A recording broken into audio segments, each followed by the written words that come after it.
شریعت میں کیا صرف ان چیزوں پر پکڑ ہے جو انسان کے اختیار میں ہیں، یا ان چیزوں پر بھی پکڑ ہوگی قابل گرفت ہوں گی جو اس کے اختیار میں نہیں ہیں؟ بسم اللہ الرحمن الرحیم۔ السلام علیکم ورحمۃ اللہ وبرکاتہ، میری پیاری یوٹیوب فیملی اور معزز سامعین۔ جب ہمارے کسی پیارے اور عزیز کی موت ہو جاتی ہے تو اس پہ آنکھوں سے آنسوں کا آ جانا انسان کے اختیار میں نہیں ہے، یہ ایک قدرتی عمل ہے، اور نہ ہی یہ بے صبری ہے، اور نہ ہی اس پر کوئی اللہ تعالیٰ کی طرف سے پکڑ ہے۔ لیکن زبان کا استعمال اختیاری عمل ہے، اس لیے اس پہ پکڑ ہو جاتی ہے کہ اگر اللہ تعالیٰ پر اعتراض کیا جائے اور کفریہ کلمات بولے جائیں اور جاہلانہ باتیں کی جائیں تو اس پر پکڑ ہے، اور اللہ تعالیٰ پر اعتراض اور کفریہ کلمات ادا کرنا تو اس سے کفر عائد ہو جاتا ہے، یعنی کہ کسی کے مر جانے پر منہ پیٹنا، کپڑے پھاڑنا، شور مچانا، چیخنا، چلانا، گریبان چاک کرنا، یہ سب سخت منع ہے اور ان سب پہ سخت وعید ہے۔ بخاری اور مسلم کی روایت کے مطابق آپ صلی اللہ علیہ وسلم نے فرمایا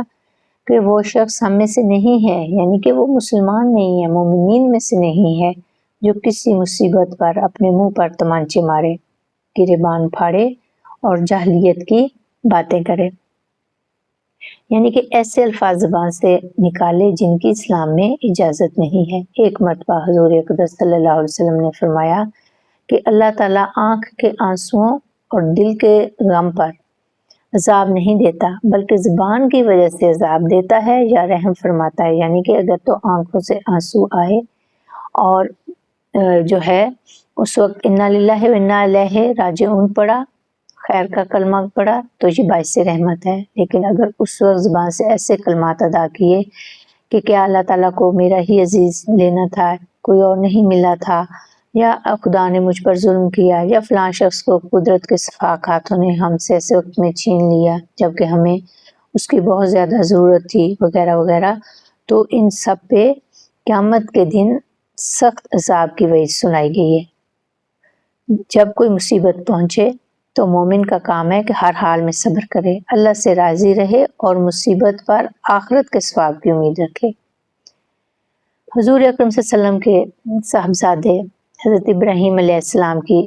جب جان کنی کا وقت قریب آیا تو اس وقت آپ صلی اللہ علیہ وسلم کی آنکھوں میں بھی آنسو جاری ہوئے، کیونکہ آپ صلی اللہ علیہ وسلم بھی بشر تھے، باپ تھے۔ تو حضرت عبد الرحمن بن عوف نے عرض کیا، یا رسول اللہ صلی اللہ علیہ وسلم،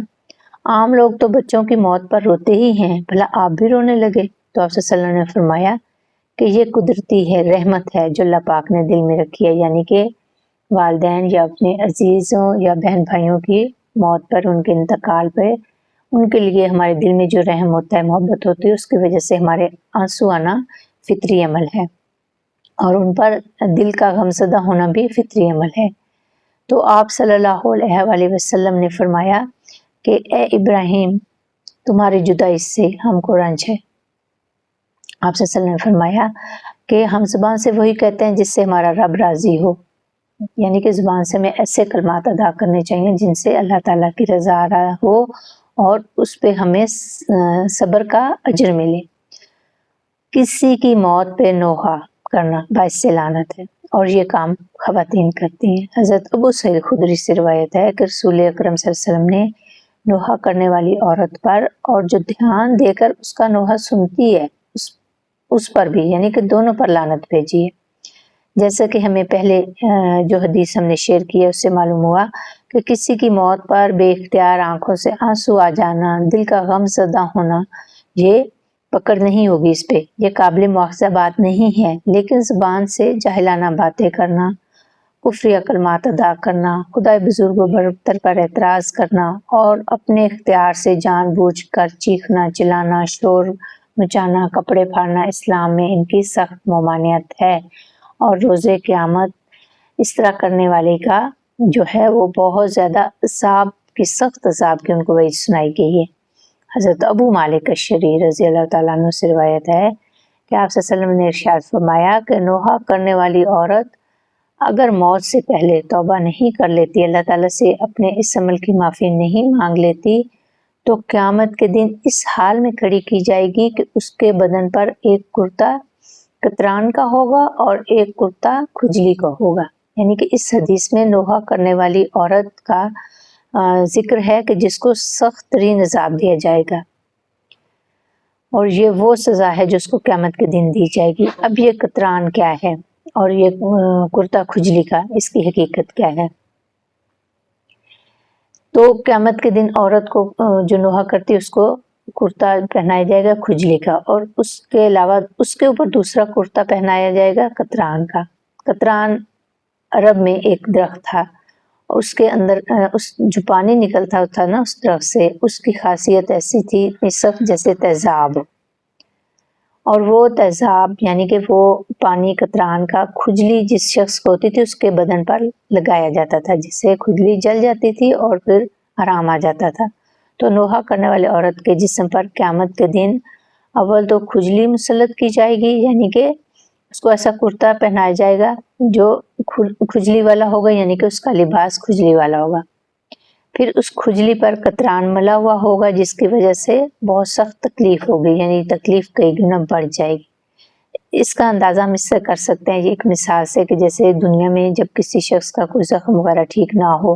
تو اس پر تیزاب لگا دیا جائے، یا لہسن کچھ لوگ جو ہے وہ اس کو پیس کر مال دیتے ہیں تو اس سے شدید تکلیف ہوتی ہے، اتنی تکلیف جو کہ بیان سے باہر ہے۔ یہ تو دنیا کی تکلیف ہے، آخرت کی تکلیف دنیا کی تکلیفوں سے کئی گنا زیادہ ہے۔ پھر دنیا میں جو تیزاب یا لہسن وغیرہ لگا کر جو زخم وغیرہ جلاتے ہیں تو اس سے اچھا ہو جاتا ہے، یعنی کہ وہ ٹھیک ہو جاتا ہے،